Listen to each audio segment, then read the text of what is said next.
Parkinson's law is the adage that work expands so as to fill the time available for its completion. History.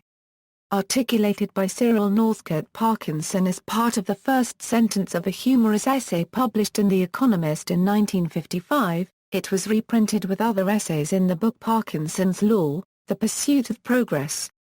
He derived the dictum from his extensive experience in the British civil service. A current form of the law is not the one Parkinson refers to by that name in the article, but a mathematical equation describing the rate at which bureaucracies expand over time.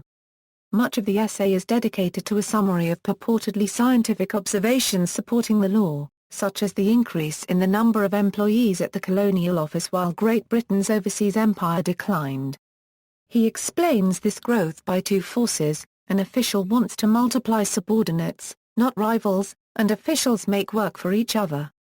He notes that the number employed in a bureaucracy rose by 5.7% per year irrespective of any variation in the amount of work to be done. In 1986, Alessandro Natta complained about the swelling bureaucracy in Italy. Mikhail Gorbachev responded that Parkinson's law works everywhere.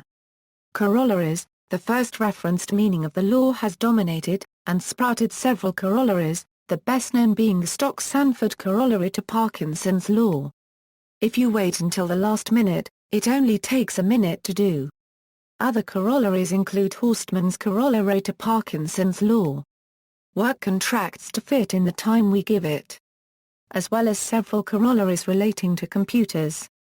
Data expands to fill the space available for storage. And storage requirements will increase to meet storage capacity.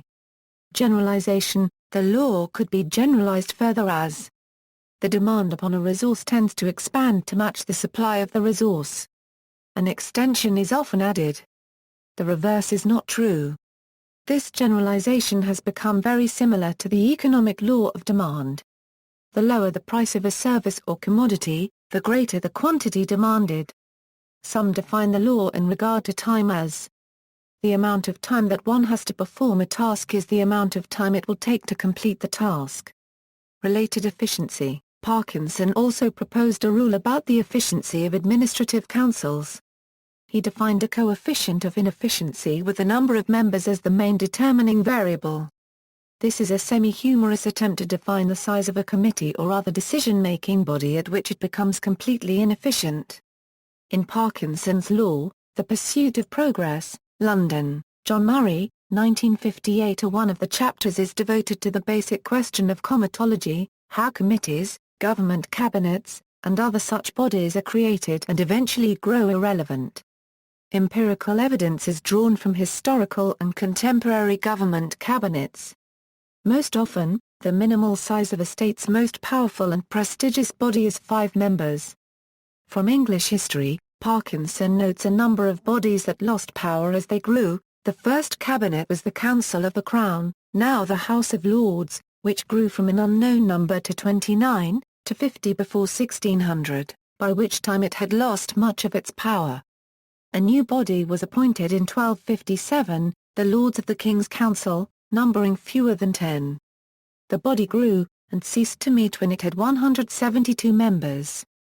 The third incarnation was the Privy Council, initially also numbering fewer than 10 members, rising to 47 in 1679.